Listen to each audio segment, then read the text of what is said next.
Saudara, KPK mengusut kasus korupsi proyek pembangunan jalan di Sumatera Utara yang menjerat pejabat Dinas PUPR Sumut. Dan kita akan bahas hal ini bersama Wakil Ketua KPK periode 2015-2019 Laode Muhammad Syarif dan juga Guru Besar Fakultas Hukum Universitas Jenderal Sudirman Purwokerto Hibnu Nugroho. Selamat malam Bapak-Bapak. Selamat malam Mas, selamat malam Malam, Pak Laude. selamat malam. Baik, saya ke Pak Laude dulu. Pak Laude kan berdasarkan LHKPN, Topan Ginting ini, tersangka yang juga Kepala Dinas PUPR Sumatera Utara ini memiliki harta kekayaan sekitar 4,9 miliar seperti yang data yang saya sampaikan tadi. Namun ada dugaan harta fantastis yang tidak sesuai dengan profil pendapatannya. Nah, bagaimana pandangan Anda sebagai orang yang pernah juga menangani LHKPN di KPK dulu sebagai pimpinan KPK, apakah Anda melihat ini kecukupan mekanisme LHKPN dalam mendeteksi harta yang tidak wajar ini sudah dilaksanakan oleh KPK saat ini? Ya, salah satunya bahwa salah satu ciri-ciri koruptor itu adalah harta kekayaannya tidak sesuai dengan profil pekerjaannya. Ya, Kecuali misalnya dia mempunyai orang tua yang kaya mendapatkan warisan atau dia juga menyambi sebagai pengusaha, itu seperti itu. Nomor dua dari soal LHKPN itu kan disusun oleh orang yang melaporkan. Kalau biasanya KPK, kalau dulu ya saya kurang tahu sekarang. Kalau misalnya kelihatannya ini tidak sesuai dengan profilnya, maka biasanya dilakukan dengan ya. klarifikasi. Seperti itu. Tapi saya tidak tahu persis apakah orang ini sudah diklarifikasi atau ditanyakan oleh KPK. Oke, tapi saya ingin flashback sedikit ke belakang dari pengalaman Anda sebagai pimpinan KPK, mantan pimpinan KPK dulu. Ini efektivitas operasi tangkap tangan dalam kasus seperti ini untuk membongkar jaringan korupsi yang lebih luas masih bisa terlaksana atau tidak kira-kira? Seharusnya masih bisa. Kalau ada kemauan ya. Ah, Kendalanya biasanya ada satu.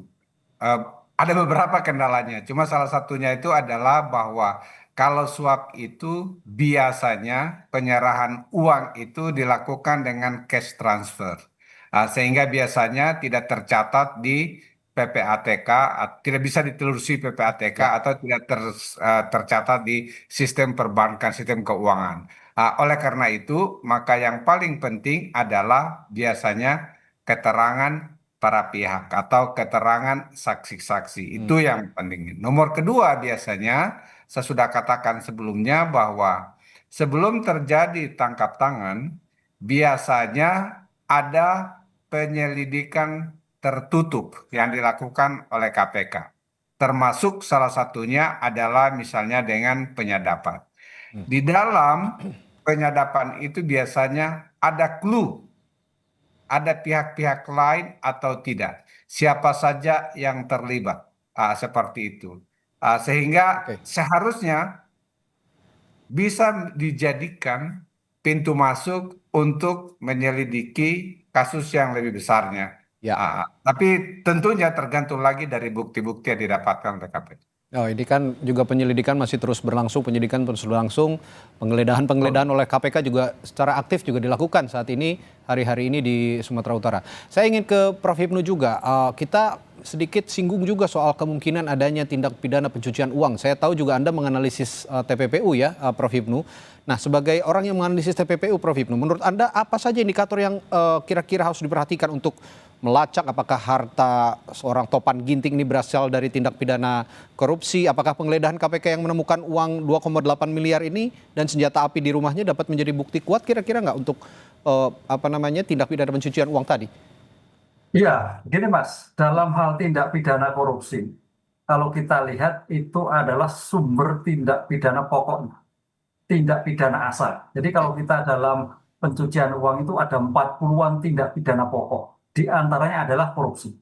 Oleh karena itu, dalam hal penggeledahan yang sekarang dilakukan, yang ditemukan uang, yang ditemukan barang-barang lain, masih adakah bukti lain?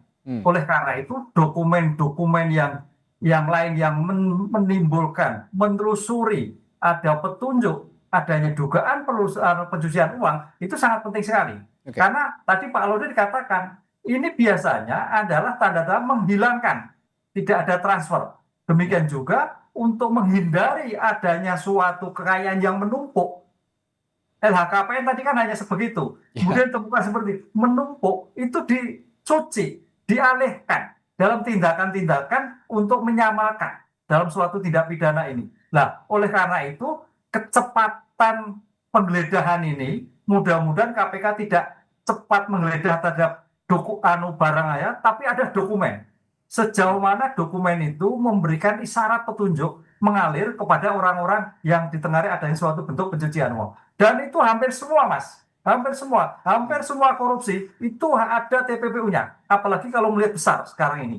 Ini Oke. suatu luar biasa. Oleh karena itu tantangan penegak hukum tidak hanya tindak pidana asal, mencoba kembali, menyelidik kembali, mengungkap kembali informasi yang ada terkait dengan TPPU yang lain. Ini salah satu amanat dalam undang-undang korupsi dalam rangka mengoptimalkan hasil kekayaan negara untuk kembali pada negara. Ya, balik lagi tadi ya, kepemilikan harta yang tidak sesuai profil tadi, Prof. Hipnu. Ini kan harta yang cukup fantastis untuk seorang ASN begitu ya, untuk seorang kepala dinas. Nah, kalau melihat indikasi harta fantastis seperti ini, apakah seperti contohnya rumah mewah yang kemarin digeledah ini kan juga baru ketahuan belakangan karena tidak dilaporkan juga di LHKPN yang terbaru di tahun yang terbaru ini di 2025. Nah, apakah dengan penggeledahan rumah mewah lalu dapat ada senjata api di situ, ditemukan uang sebesar 2,8 miliar, ini cukup untuk melihat bahwa di sini ada titik awal, ada penyelidikan TPPU yang bisa dilakukan oleh KPK? Iya, jadi satu titik kendalinya adalah menghilangkan. Makanya tadi dikatakan rumah sudah dialihkan kepada orang lain. Itu dia. Mobil sudah dialihkan orang demikian juga. Semua itu tidak terdetek dalam LHKPN. Jadi LHKPN itu biasanya hanya pada istri dan anak yang masih di bawah umur. Nah, dalam hal seperti ini, kecepatan tracking hasil terhadap pencucian uang itu luar biasa. Oleh karena itu sebetulnya gini loh, dulu Pak Laude itu kan LHKPN itu sebetulnya sebagai profil awal. Betul. Tapi profil awal misalkan ASN sebagai dosen, berapa sih kan kelihatan, sebagai rektor kelihatan. Tapi tampaknya itu pinternya kita koruptor mengkelabui. Kan gitu. Bahwa kalau kita sampai melaporkan pasti ketahuan. Ya. Lah, kondisi inilah niatan untuk mengkelabui itu bagian dari TPPU ini. Lah, ini saya kira suatu tantangan bagi kita semua untuk penegak hukum yang idealnya dalam undang-undang itu sebelumnya tanpa tindak pokok bisa. Tapi kalau dalam korupsi OTT itu sudah lengkap. Oke. Tindak pokoknya ada, TPPU-nya melekat. Ini suatu tindakan yang cepat dalam suatu penguapan perkara dan hasilnya kecepatan untuk negara. Oke, saya kembali ke Pak Laude. KPK sendiri ke saat ini untuk penemuan uang sebesar 2,8 miliar rupiah di kediaman Topan Ginting ini belum diungkapkan sebenarnya asal muasalnya secara rinci, secara detail dari mana. Tapi dalam kasus seperti ini saya ingin tanyakan juga bagaimana sebenarnya metode KPK menelusuri aliran uang. Tadi juga Gubernur Sumatera Utara Bobi Nasution juga bilang kalau memang ada aliran-aliran ya saya juga siap diperiksa. Nah, terkait penelusuran aliran uang ini biasanya metode yang dipakai oleh KPK bagaimana Pak Laude? Ya, sebelum saya bilang metode ada yang paling penting itu sebenarnya. Kalau kita mendapatkan uang cash dalam jumlah besar seperti itu tidak pernah dilakukan oleh orang normal. Misalnya Pak Hipnu, geledah rumahnya sekarang, saya yakin di rumahnya tidak ada uang 2 miliar atau 1 miliar. 500 juta pun mungkin kalau digeledah rumah kami ini nggak akan ada. Itu salah satu Biasanya kan di rekening begitu ya Pak Laude ya?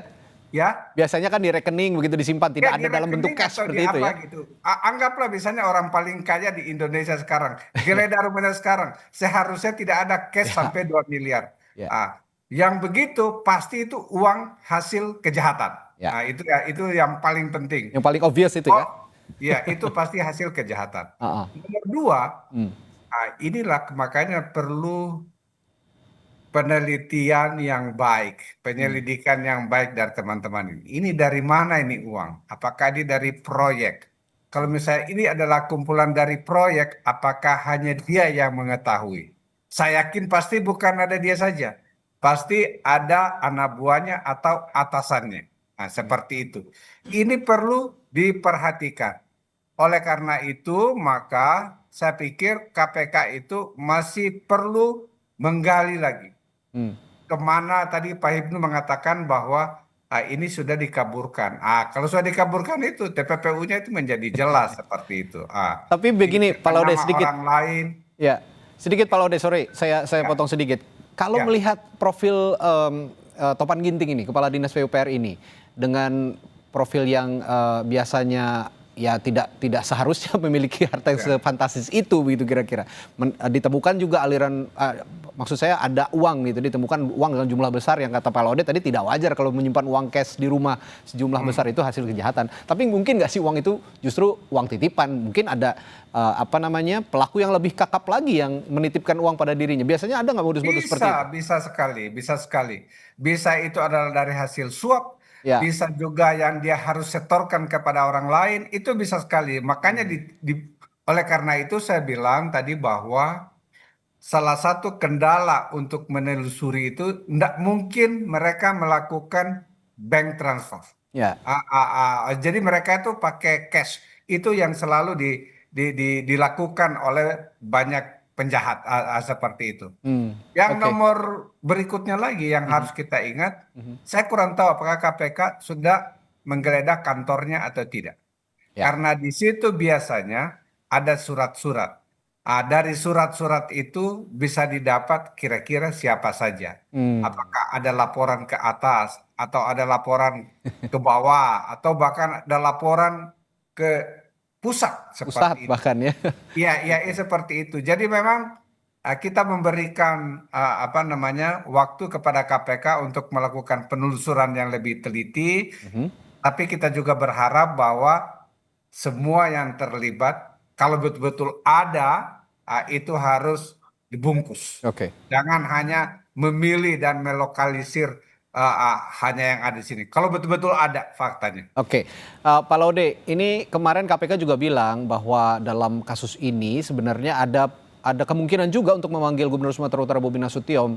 Tapi kira-kira dalam hal apa keterangan Bobi ini diperlukan kalau melihat konteks kasus ini? Satu, harusnya gubernur mengetahui bahwa itu adalah proyek pemerintah daerah. Itu pasti mengetahui seperti itu.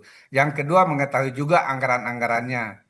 Yang nomor tiga, apakah dia mengetahui perbuatan anak buahnya seperti ini? Apakah dia pernah mendengar? Jadi keterangan gubernur itu banyak yang dia bisa berikan seperti itu. Misalnya saya dengan Prof. Hipnu itu kami menjadi menjadi mitra bestari satu jurnal anti korupsi bareng-bareng saya. Jadi kalau misalnya nanya Pak Hipnu yang berhubungan dengan jurnal itu, apa sih yang direview Pak Sarif, apa yang direview Pak Hipnu, kami tahu karena ini kan satu kantor. Ya. Jadi orang-orang itu memang perlu yang diteliti itu satu yang sejajar, yang ada hubungannya. Yang kedua ke bawahannya, yang ketiga ke atasannya. Itu wajib itu wajib. Ya. Terakhir saya ke Prof. Hipnu. Prof, Anda juga seorang guru besar Fakultas Hukum, saya ingin tanyakan perspektif hukum seperti ini. Kira-kira Topan Ginting ini kan disebut sebagai orang dekat Bobi Nasution, sebagai orang dekatnya Gubernur Sumatera Utara Bobi Nasution. Nah, kira-kira apakah kedekatan politik seperti ini sering mempersulit penegakan hukum, dan bagaimana cara memastikan independensi penyelidikan kira-kira kalau menurut Prof. Hipnu? Ya, kalau pendapat itu sudah betul ya. Tapi kalau kita lihat lagi, ini adalah perkara OTT, bukan perkara case banding. Perkara OTT itu bicara fakta, bicara ketepatan, dan saya percaya dilakukan oleh KPK. Oleh karena itu dalam seperti ini satu-satunya cara bagaimana mengungkap, kan Kades itu adalah pembantu gubernur. Tadi Pak Laude mengatakan gubernur sebagai pengguna anggaran itu harus tahu, nggak mungkin nggak tahu. Oleh karena itu Kades sebagai pengguna kuasa pengguna anggaran, gubernur sebagai pengguna anggaran, sebagai hubungan atasan bawahan wajib tahu. Oleh karena itu dalam hal ini saya kira KPK wajib memanggil. Bagaimana seperti ini, proyek seperti ini. Itu saya kira sebagai pertanggungjawaban struktural atas gubernur yang bersangkutan. Itu juga yang publik tunggu, bahwa KPK juga ya mau nggak mau harus memanggil, karena ya seperti Pak Laude dan Pak Prof. Hipnu bilang, Bobi ini adalah atasan langsung dan mau tidak mau sepertinya harusnya mengetahui adanya proyek-proyek seperti ini, apalagi jika memang ada praktik-praktik yang tidak lazim seperti itu. Baik, terima kasih Pak Laude, Prof. Hipnu sudah berbagi pandangan di Sapa Indonesia Malam. Kita akan jumpa lain waktu. Selamat malam, sampai jumpa.